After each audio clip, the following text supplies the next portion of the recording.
हा yes last point कुठपर्यंत आलं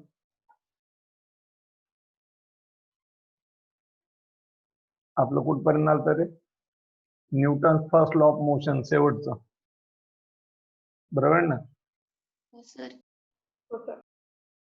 न्यूटन हो first sir. Law of motion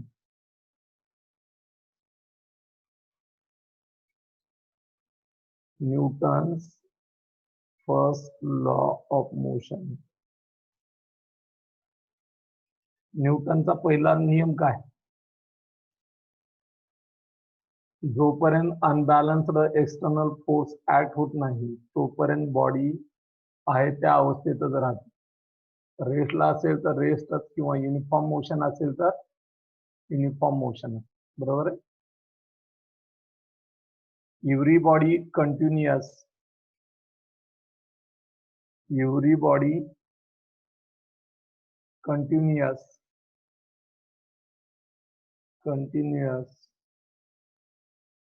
to be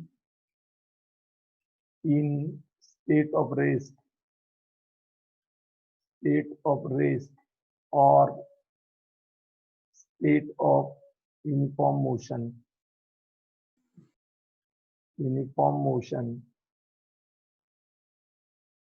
until कुठपर्यंत until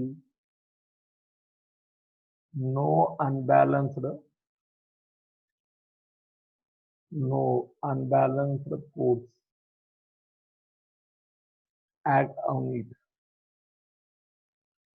act on it it is the statement of Newton's first law of motion यालाच काय म्हणतो आपण लॉ ऑफ इनर्शिया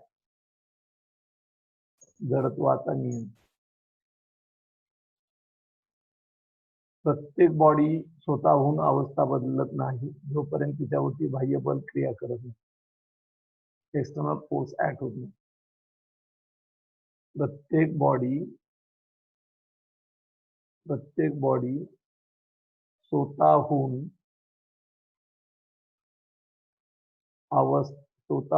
अवस्था बदलत नाही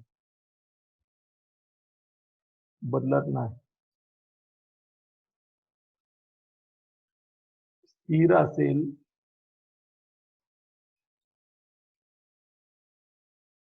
तर स्थिरच राहते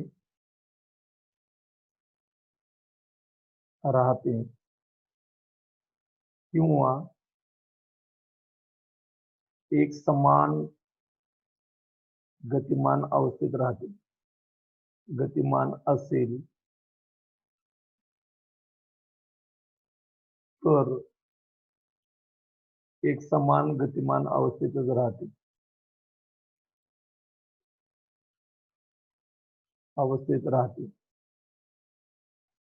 कुठपर्यंत राहते जोपर्यंत एक्सटर्नल बाह्य बल म्हणजे फोर्स ऍक्ट होत नाही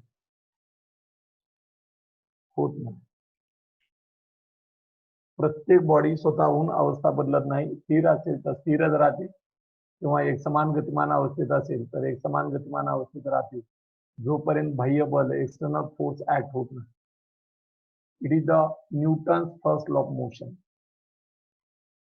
मग न्यूटनचा गतिविषयक दुसरा नियम काय न्यूटन्स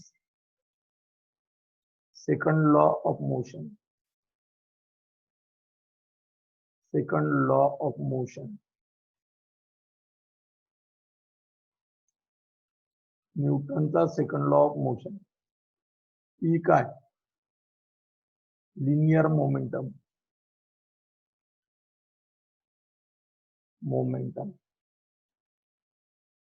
तर डीपी काय change in linear momentum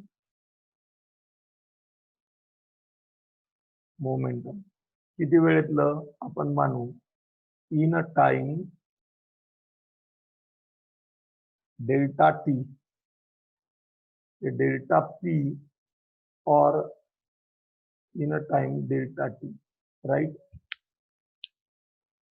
delta t मध्ये जर डेल्टा पी एवढा चेंज होत असेल तर 1 सेकंदात किती?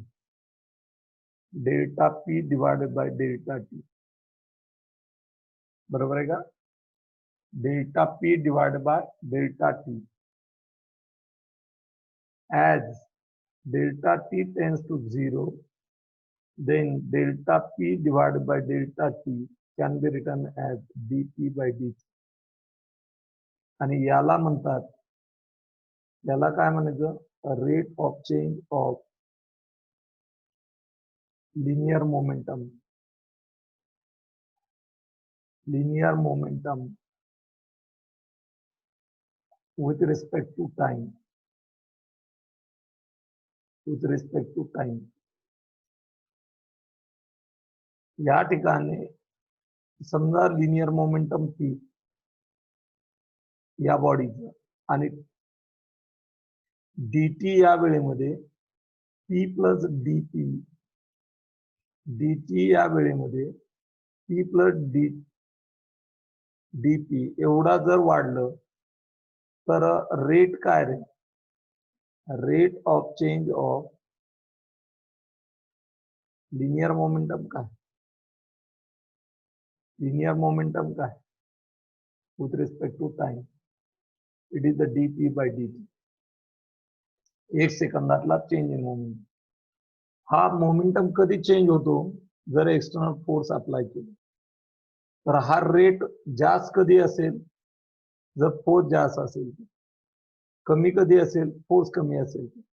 याचा अर्थ dp by dt is directly proportional to applied external force and it is the statement. हे स्टेटमेंट आहे Newton launch, Newton second law, Newton second law. Okay. मग या ठिकाणी पहा, the rate of change of linear momentum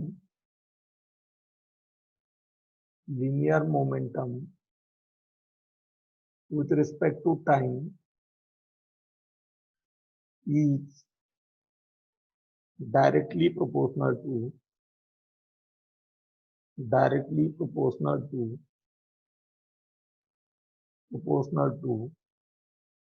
काय? Directly proportional to net force acting on a body,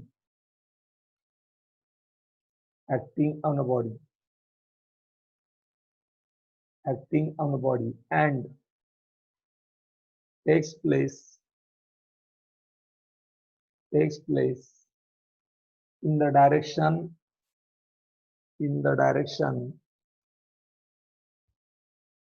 in which force act. म्हणजे कोणत्या दिशेत जाती? तर ज्या दिशेमध्ये ती फोर्स ऍक्ट होते त्या. मग न्यूटन सेकंड लॉ नुसार प्रूव्ह करायचं तर late v be the velocity of a body. If external force act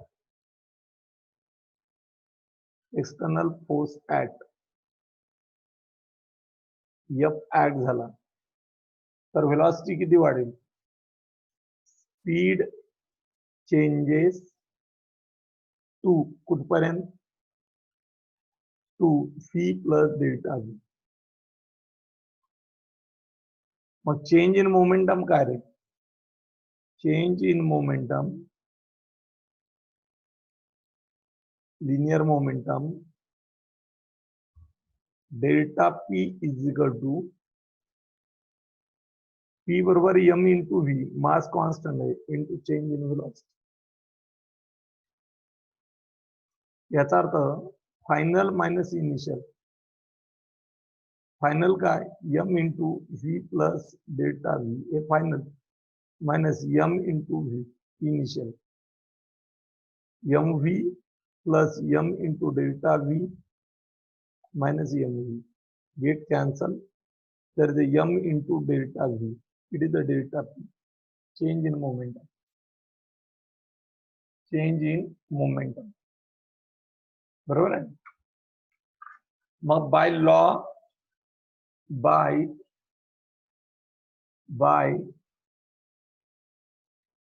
Newton's second law काय म्हणतो तो, force is directly proportional to change in momentum with respect to time, rate of change of linear momentum. Rate of change of linear momentum. बरोबर आहे. Proportionality constant k घेतला, k into delta p divided by delta p.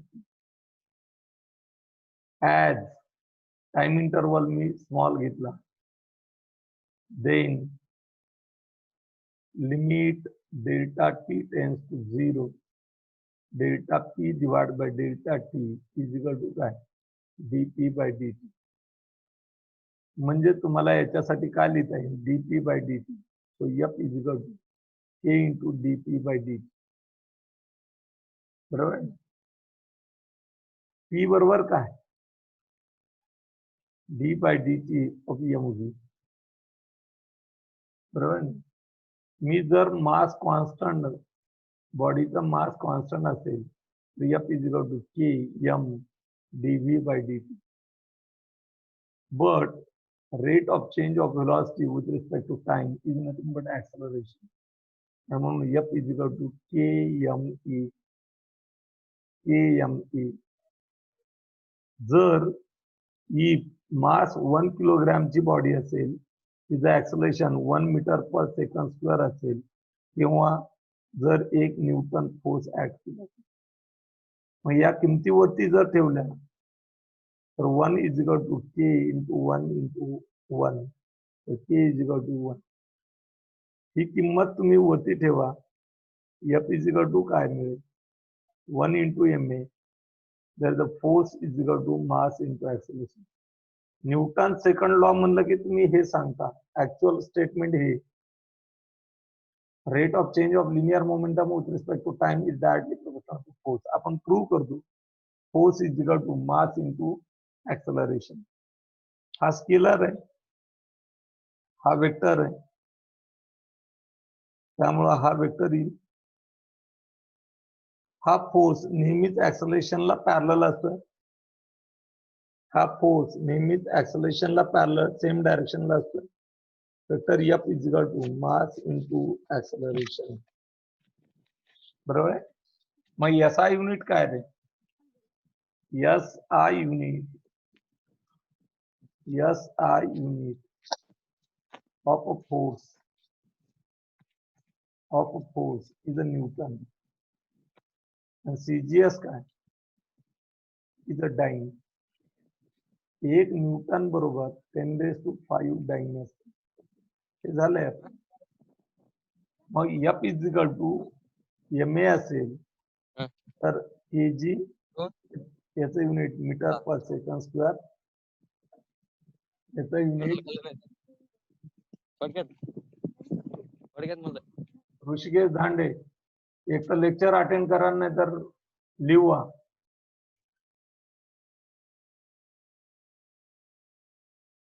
KG metre per second square, याला तुम्ही काय म्हणता, Newton म्हणता. लक्षात आलं. आणि ग्रॅम सेंटीमीटर पर सेकंड स्क्वेअरला तुम्ही काय म्हणता, डाईन. लक्षात आलं. याहून डायमेन्शन लिहिता येतात. Dimension of force is equal to kilogram किती वेळा आहे, एकदा. मास एकदा. लेंथ आणि टाइम. मीटर किती वेळा आहे, एकदा, L⁻². सेकंद किती वेळा आहे, दोनदा. खाली इथे वरती घेतलं -3. आणि मग डायमेन्शन काय, m⁻⁴, L⁻⁴, T⁻⁻3. कुणाचे, फोर्सची. आता पहा, फोर्स इज इक्वल टू काय, मास इंटू ऍक्सलरेशन. मग एखाद्या बॉडीचं मास 1 किलोग्रॅम असेल आणि त्या बॉडीचं acceleration 1 metre per second square असेल तर फोर्स किती येईल रे? 1 न्यूटन. मग 1 न्यूटनची डेफिनेशन काय होईल? 1 न्यूटनची डेफिनेशन काय होईल? 1 Newton is the force. 1 Newton is the force. 1 Newton is the force which produces the acceleration. Which 1 Newton is the force which produces an acceleration of 1 meter per second square on a body. बॉडीचं मास किती असलं पाहिजे? On a body of a mass 1 kg in its own direction. फोर्सच्या दिशेत on direction is called the 1 Newton. 1 Newton force म्हणजे काय? एखाद्या बॉडीचं, ज्या बॉडीचं मास 1 किलोग्रॅम असेल त्या बॉडीचं acceleration 1 metre per second square produce होत असेल कुणाच्या दिशेत? त्या फोर्सच्या दिशेत. त्यावेळेस तो फोर्स किती असतोय? 1 न्यूटन. या फोर्सला 1 न्यूटन कधी म्हणता येतं? कधी म्हणता येतं? कधी म्हणता येतं? जेव्हा acceleration 1 metre per second square 1 kilogram बॉडीचं त्या फोर्सच्या दिशेत प्रोड्यूस होत असेल, फोर्सच्या दिशेत प्रोड्यूस होत असेल तर, निर्माण होत असेल तर, ओके असेल तर. लक्षात आलं? आता पहा काही नोट देतो, इम्पॉर्टंट पॉइंट. समजा या ठिकाणी पहा इम्पॉर्टंट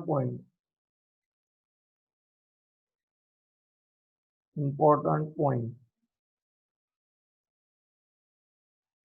किंवा नोट. कन्सिडर करा ही बॉडी, तिचं मास आहे m, ही या ग्राउंड होती, त्याला फोर्स आपण अप्लाय केला तरी ही वेलॉसिटी त्या दिशेत ऍक्सलरेशन असेल 1. नंबर बी, या ठिकाणी एखादी बॉडी वरती फेकली तरी तिची वेलॉसिटी आणि ऍक्सलरेशन कुठे? खाली. ए बरोबर जी, या दिशेत फोर्स असतो खाली. नंबर सी, ही बॉडी दोऱ्याने बांधली आणि ही सर्क्युलर मोशन करते, असे फिरते, रिव्हॉल्युशन करते, त्यावेळेस ही वेलॉसिटी व्ही आणि हे असतं ऍक्सलरेशन, म्हणजे ऍक्सलरेशनच्या दिशेत फोर्स. याचा अर्थ फोर्स पॅरलल टू ऍक्सलरेशन असतेच, कंपल्सरी.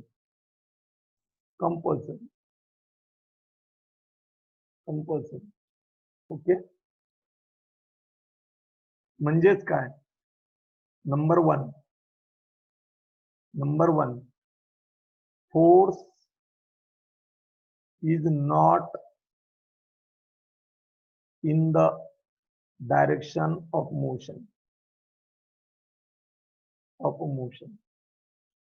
फोर्स हा व्हेलॉसिटीच्या दिशेत असायलाच पाहिजे असं नाही. इथं कसं आहे? व्हेलॉसिटीच्या दिशेत. इथं कसं आहे? फोर्स व्हेलॉसिटीच्या अपोजिट डायरेक्शन. इथं कसं आहे? व्हेलॉसिटीला परपेंडिक्युलर. म्हणजे फोर्स हा मोशनच्या दिशेत असायलाच पाहिजे असं नाही. Depending on situation,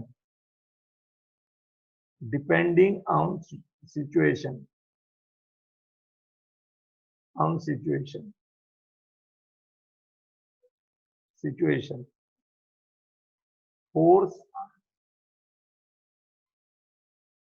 parallel to velocity, force opposite to velocity,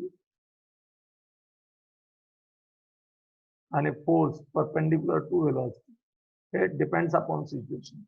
But force parallel to acceleration असतेच असते, कंपल्सरी असतेच. मी खूप वेळा सांगितलं, फोर्स ऍक्सलरेशनच्या दिशेत असते. ओके, समजलंय ना? हो सर, समज. नंबर 2, जर व्हेलॉसिटी 0 असेल ऍट ॲन इन्स्टंट, तर फोर्स किती? जर एखाद्या बॉडीची व्हेलॉसिटी 0 असेल तर फोर्स किती? फोर्स 0 असेल का? ऍक्सलरेशन 0 असेल का रे? व्ही 0 आहे. नाही सर. ऍक्सलरेशन नाही 0 सर. असेल का? एक्झाम्पल सांगा मग.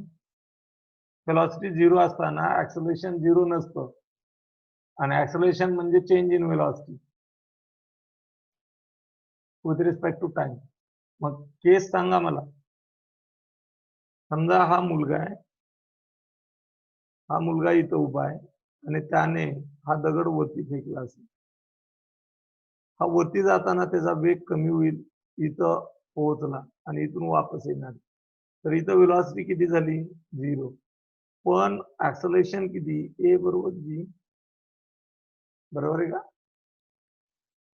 हो आणि सर.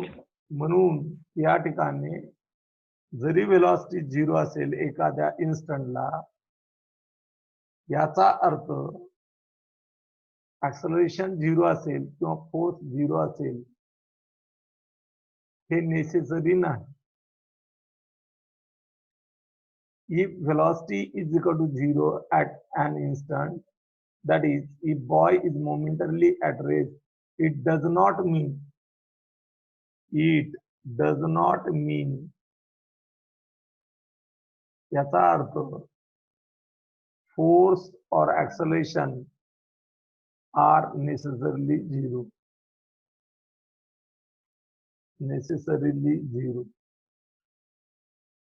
याचा अर्थ फोर्स किंवा ऍक्सलरेशन 0 असायला पाहिजे असं नेसेसरी नाही. आणि त्याच्यात ही कंडिशन, एखादे दगड वरती फेकला तर जिथून वापस येतो तिथं व्हेलॉसिटी 0 होते. याचा अर्थ त्या पॉइंटला acceleration due to the gravity डाऊनवर्डला ऍक्ट होते, फोर्स आहे डाऊनवर्डला ग्रॅव्हिटेशन फोर्स ऍक्ट होते. म्हणजे जिथं व्हेलॉसिटी 0 होते तिथं ऍक्सलरेशन 0 व्हायलाच पाहिजे असं नाही, किंवा फोर्स 0 व्हायलाच पाहिजे असं नाही. हा फोर्स इथं असतो, ग्रॅव्हिटेशनल फोर्स. तो ग्रॅव्हिटेशनल फोर्स किती असतो? त्या बॉडीच्या वजनावर, weight of body at that instant. कळलं? तिसरी केस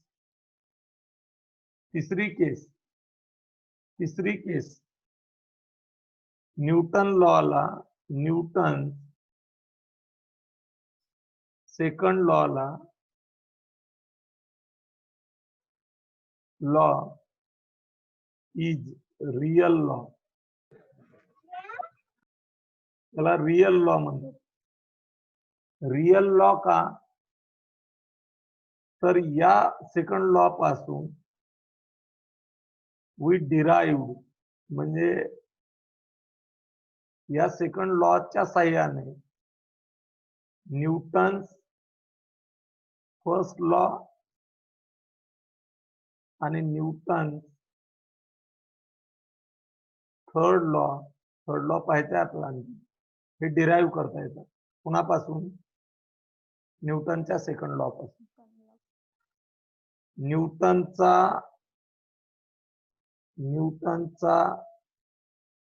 फर्स्ट आणि third law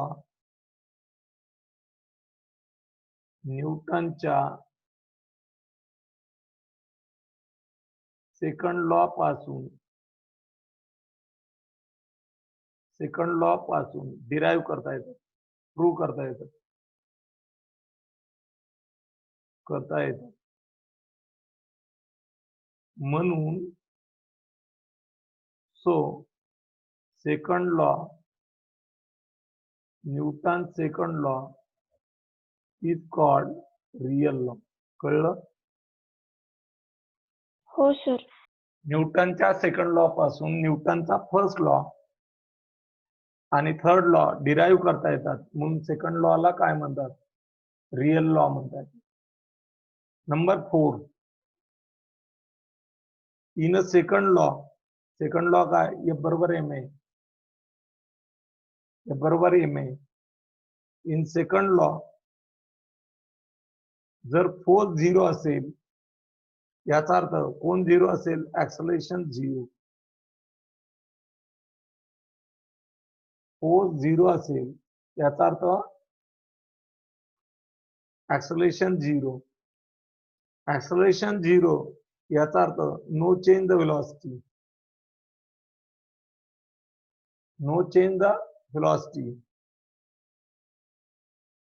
no change velocity याचा अर्थ तुम्ही जर रेस्टला असाल तर कसे राहता? रेस्ट म्हणजे व्हेलॉसिटी चेंज होत नाही. तुमची व्हेलॉसिटी रेस्टला असताना 0 चेंज होत नाही, म्हणजे 0च राहील, म्हणजे तुम्ही अवस्था बदलणार नाही. किंवा युनिफॉर्म मोशन मध्ये असाल तर तुम्ही युनिफॉर्म मोशन मध्येच राहणार. म्हणजे काय? हा फर्स्ट लॉ आहे. काय हा? First law. Remains as it is, rest और युनिफॉर्म मोशन. का? तर फोर्स 0 ऍक्ट होतो. म्हणजे second law, Newton second law काय करतोय रे? ओबे करतो. कोणता लॉ? पालन करतो. कोणत्या लॉचं? First law. नियमाचं पालन, ऑर्डर पालन, सूचनेचं पालन. पालन मीन्स ओबे. नियमाचं पालन करणे, सूचनेचं पालन करणे, ओबे करणे. फर्स्ट लॉ, पहिल्या लॉचं पालन करतो. कोण? Second law. नेक्स्ट कितवा? 5वा पॉइंट. 5वा पॉइंट. 5व्या पॉइंट मध्ये काय? न्यूटनचा सेकंड लॉ आहे. Vector F is equal to काय रे? कंपोनंट मध्ये Fx into I cap plus Fy into J cap plus Fz into K cap. Vector form. मग Fx बरोबर काय? F बरोबर dp बाय dt जर असेल तर Fx बरोबर काय? d by dt of px. बरोबर आहे का? Fy बरोबर काय? d by dt of y च्या दिशेतला लिनियर मोमेंटमचा कंपोनंट. आणि Fz बरोबर काय? d by dt of pz. okay, means we can express the force in terms of its component. 6वा, ज्यावेळेस तुम्ही नेट फोर्स कॅल्क्युलेट करता त्यावेळेस त्या बॉडीच्या आतल्या, समजा कन्सिडर करा ती बॉडी, या बॉडीमध्ये छोटे छोटे पार्टिकल आहेत. त्या छोट्या पार्टिकल मध्ये फोर्स ऑफ अट्रॅक्शन असते, इंटरमॉलिक्युलर फोर्स. या दोघात असते, या दोघात असते, या प्रत्येकामध्ये असते फोर्स ऑफ अट्रॅक्शन. या फोर्सला इंटरनल फोर्स म्हणतात. हा इंटरनल फोर्स. पण या बॉडीला गतिमान करण्यासाठी हा F एक्सटर्नल फोर्स केला. हा F एक्सटर्नल नेट फोर्स काढताना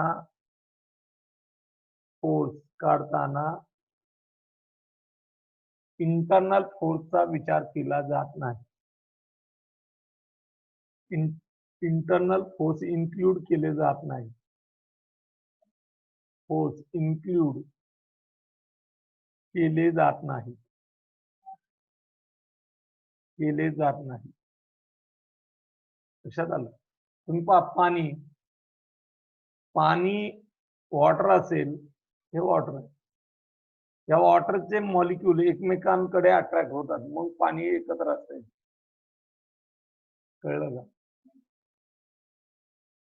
नेट फोर्स एखाद्या बॉडीवरचा काढताना त्याच्या इंटरनल फोर्सचा विचार केला जात नाही, इन्क्लूड केले जात नाही. आणि म्हणून internal forces in system is not included for the calculation of net force. internal forces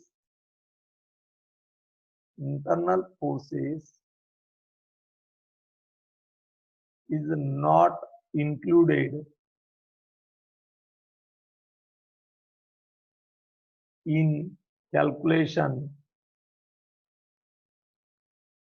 of a net force. Okay. Net force काढताना इंटरनल फोर्सचा विचार केला जात नाही. लक्षात आलं? 7वा पॉइंट, ते छोटे छोटे पॉइंट बोर्डाच्या थिअरीचे नाहीत, हे तुम्हाला MCQ साठी नीट साठी आवश्यक आहे. हे सगळे कळले पाहिजे. First law can be derived from this expression. First law काढायचा, न्यूटनचा फर्स्ट लॉ कशावरून काढायचा? Newton's first law second law वरून काढायचा. Newton's first law can derived from second law. Newton second law.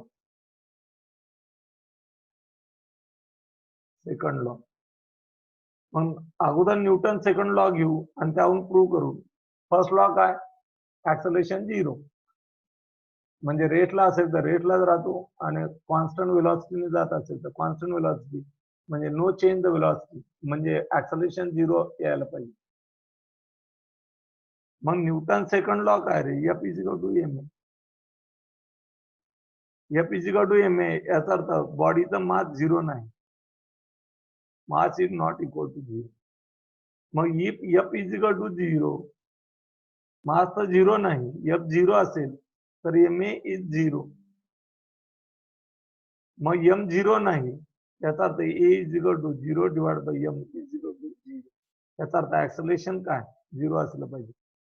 या दोन्हीपैकी एक 0 असलं पाहिजे, पण मी m 0 नाही म्हणतो. याचा अर्थ फोर्स 0 असेल, नो फोर्स ऍक्ट, याचा अर्थ ऍक्सलेरेशन किती असायला पाहिजे? 0. ऍक्सलेरेशन 0 याचा अर्थ रेस्ट किंवा व्हेलॉसिटी कॉन्स्टंट असली पाहिजे. जोपर्यंत 0 फोर्स ऍक्ट होतो, म्हणजे फोर्स ऍक्ट होतो, याचा earth it is the first law. First law is verified. बरोबर ना? नेक्स्ट, F = काय रे? dp/dt. बरोबर आहे का? P = mv. डेरिव्हेटिव्हचा formula y = uv. u is the function of x, v is the function of x, and y is the function of x. u ची किंमत x वरती डिपेंड आहे, v ची किंमत x वरती डिपेंड आहे, आणि y ची किंमत x वरती डिपेंड आहे. तर y चा derivative with respect to x असतो, u चा derivative with respect to x काढता येतो, v चा derivative with respect to x. Product फंक्शनचा प्रोडक्ट असेल तर फॉर्म्युला आहे डेरिव्हेटिव्ह मॅथमॅटिक्स मध्ये dy/dx. y चा डेरिव्हेटिव्ह u तसाच u × dv/dx प्लस, आता u तसा ठेवला होता, आता v तसाच, आणि दुसऱ्या फंक्शनचा डेरिव्हेटिव्ह du/dx. हा फॉर्म्युला आहे. मग इथे मास आणि व्हेलॉसिटी टाइम नुसार बदलत असतील तर व्हॉट इज dp/dt? F = काय? d/dt of mv. हा u, हा v. मग हा फॉर्म्युला यूज करू आपण. m तसा ठेवला dv/dt, v तसा ठेवला dm/dt. तुम्ही म्हणता मास बदलतं का? यस. हे रॉकेट आहे, रॉकेट मध्ये इंधन भरलंय, आणि हे रॉकेट जळायला सुरुवात केली, म्हणजे पेटवलं आपण, तर जसं वरती जाईल, टाइम पास होईल, तसं जळून इंधन बाहेर येईल, याचा अर्थ या रॉकेटचं मास काय होत चाललं, कमी कमी होत चाललं. There is change the mass. Velocity constant ठेवली रॉकेटची. कॉन्स्टंट व्हेलॉसिटीने वरती जायचं असेल तर जसं इंधन जळेल तसं टोटल मास काय होत जाईल, कमी कमी होत जाईल. मग यावरून आपण दोन केसेस पाहू शकतो. कोणत्या दोन केसेस? जर m कॉन्स्टंट असेल तर कॉन्स्टंटचा डेरिव्हेटिव्ह 0 असतो, dm बाय dt 0 येईल. त्यावेळेस फोर्सचा formula F is equal to काय रे, m into dv by dt. आणि dv बाय dt काय असते, m इंटू e. याचा अर्थ हा फोर्सचा फॉर्म्युला कधी मास कॉन्स्टंट असताना. If mass is constant then F is equal to m. जर व्हेलॉसिटी कॉन्स्टंट ठेवली, व्हेलॉसिटी कॉन्स्टंट म्हणजे समजा ही बॉडी तिची डायरेक्शन आणि किंमत ही चालली समजा 100 मीटर पर सेकंड, जास्तच झाला, आणि दिशाही सेम ठेवायची तुम्हाला. याचा अर्थ ही वेक्टर क्वांटिटी दिशा आणि किंमत जर कॉन्स्टंट राहत असेल तर त्याला व्हेलॉसिटी कॉन्स्टंट म्हणतात. व्हेलॉसिटी कॉन्स्टंट असेल तर हा डेरिव्हेटिव्ह काय होईल, 0. ऍक्सलेरेशन काय, 0. मग फोर्स काय येईल, F is equal to V into dm by dt. आणि हा फोर्स रॉकेटसाठी वापरला जातो. कशासाठी, रॉकेटसाठी. कारण रॉकेटमध्ये व्हेलॉसिटी कॉन्स्टंट ठेवली जाते आणि मास, इंधन जळत जळत मास प्रत्येक सेकंदाला कमी कमी होत जातो. मग ज्या फोर्सने तो इंधन जळून बाहेर येतं तेवढ्या फोर्सने हा वरती जातो, व्हेलॉसिटी मात्र कॉन्स्टंट राहते. म्हणून फोर्सचे दोन फॉर्म्युले, जर मास कॉन्स्टंट असेल तर F is equal to ma, आणि जर व्हेलॉसिटी कॉन्स्टंट असेल तर F is equal to V into dm by dt. V into dm by dt. लक्षात आलंय? एकदा पॉइंट पाहून घ्यायचे हे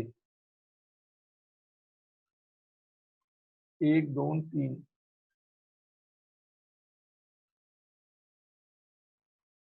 हे इम्पॉर्टंट पॉइंट पाहून घ्यायचे.